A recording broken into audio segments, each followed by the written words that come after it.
Salut à toi, bienvenue sur HTA Acte en anglais, la chaîne pour que toi, lycéen, étudiant ou jeune diplômé, tu puisses rattraper le temps perdu en anglais.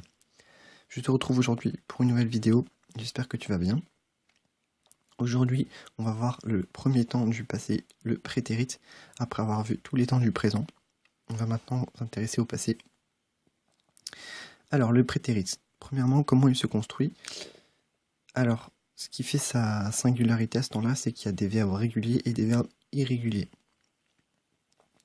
Donc, on va s'intéresser tout d'abord au plus facile, au verbe régulier. Il suffit de prendre la base verbale et de rajouter ed à la fin. Donc, quelques petites règles à savoir. Les verbes qui finissent déjà par un e, on n'ajoute qu'un d évidemment. Par exemple, sous decide, c'est decided, ça va devenir decided. Verbes qui se finissent par un y, le y va se transformer en ied. Le verbe étudier, study, ça va devenir studied. Je suis pas sûr que ça se dise comme ça, mais bon, c'est pas grave. Les verbes qui se finissent par consonne, voyelle, consonne, c'est on double la dernière consonne. Donc stop devient stopped. Donc si tu te souviens bien, c'est la même règle que pour le présent en ing. Donc ça veut dire quoi? Ça veut dire que un verbe qui double sa consonne au présent ing pour former le gérondif va également doubler sa consonne pour former le prétérit avec ed. Donc important de retenir ça. Ensuite, il y a les verbes irréguliers. Alors là, il n'y a pas d'autre choix que les apprendre. C'est la fameuse deuxième colonne du tableau en 3 colonnes qu'on a tous eu un jour, mais pas forcément appris. C'est un on inclusif.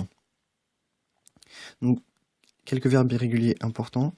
To write va devenir wrote, écrire. To go, went. To be, was, were. Ça, c'est le verbe être, très important à connaître, évidemment. Bet, parier, va devenir bet, ça va rester la même chose. Et become va devenir became. Et come va devenir came. Become, ça veut dire devenir. Come, ça veut dire venir. Je te conseille d'apprendre les deux derniers en même temps. Si tu vois, ils sont quasiment la même construction. Donc tu peux apprendre les deux en même temps. Il n'y a pas beaucoup de trucs et astuces pour apprendre ces verbes réguliers. Donc là, il y en a un, donc autant l'utiliser. Donc là, encore une fois, il faut juste les apprendre. Il n'y a pas de secret. Alors, quand l'utiliser, on reviendra plus en détail dans une autre vidéo sur ça, dans la vidéo sur le choix entre le présent perfect et le prétérit, le présent perfect qu'on verra plus tard, et le prétérit.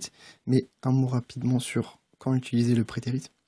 Il faut utiliser le prétérit lorsqu'on a une action qui est terminée ou datée, ou les deux à la fois.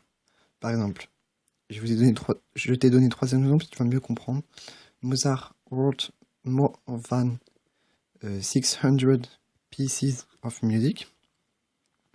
Mozart a écrit plus de 600 morceaux de musique. Donc là, pourquoi on utilise le prétérit? Tout simplement parce que Mozart, il est mort, le pauvre, depuis un bon bout de temps maintenant. Donc l'action, elle est évidemment terminée.